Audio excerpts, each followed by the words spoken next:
Venkatareddy diet మొదలుపెట్టినప్పుడు 174.6, 6 నెలల తర్వాత 129.6, 8 నెలల తర్వాత 119.2, 1 ఇయర్కి 96.4 కేజీలకు వచ్చాడండి. 14 నెలలకి 87 కేజీలకు వచ్చాడండి.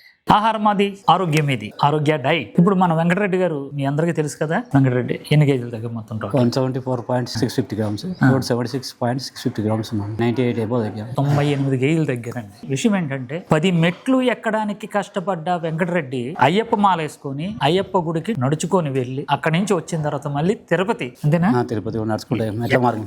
ఎనర్జీ ఎలా ఉంది? బాగుంది సార్. అక్కడ స్కిన్ ఎక్కడ ప్రాబ్లం ఏం లేదు, స్కిన్ లూజ్ అవ్వలేదండి. చాలా మంది ఏంటంటే కామెంట్లు పెడుతూ ఉంటారు, స్కిన్ లూజ్ అయిపోద్ది అది ఇది అని అంటున్నారంటే ఎక్కడా లేదు. ఈ రోజున ఆరోగ్య గ్రామంలోని ఎంతమంది అయితే మన ఆరోగ్య బంధువులు అయితే ఉన్నారో వాళ్ళందరికీ కూడా స్ఫూర్తిగా ఈ రోజునే చెప్పాడు, ఇగో నేను అలా చేశాను, మీరు అందరూ కూడా జాగ్రత్తగా చేయండి అని చెప్పేసి అని అన్నారు. ఇంకా ఎన్ని రోజులు చేద్దాం అనుకుంటున్నావు వెంకటరెడ్డి? ఇంకొక 3 months చేద్దాం. ఇంకా 3 months చేస్తానంటున్నాడు. ఆఫ్టర్ డైట్ మన వెంకటరెడ్డికి నేను ట్రైనింగ్ ఇచ్చి ఆ ట్రైనింగ్ ని మీ అందరికి కూడా చూపిస్తాను అన్నమాట. డైట్ చేయడం గొప్ప కాదండి, దాన్ని నిలబెట్టుకుంటాం గొప్ప. ఎందుకంటే ఇంత పద్ధతిగా చేసిన వాళ్ళని ఇప్పటి వరకు ఎవరిని చూడలేదండి. మన వెంకటరెడ్డి లాగే మీరందరూ కూడా ఈ ఆహార విధానాన్ని పాటిస్తూ ఆరోగ్యంగా ఉండాలనుకుంటూ ఆహారం అది, ఆరోగ్యం ఇది, ఆరోగ్య డైట్.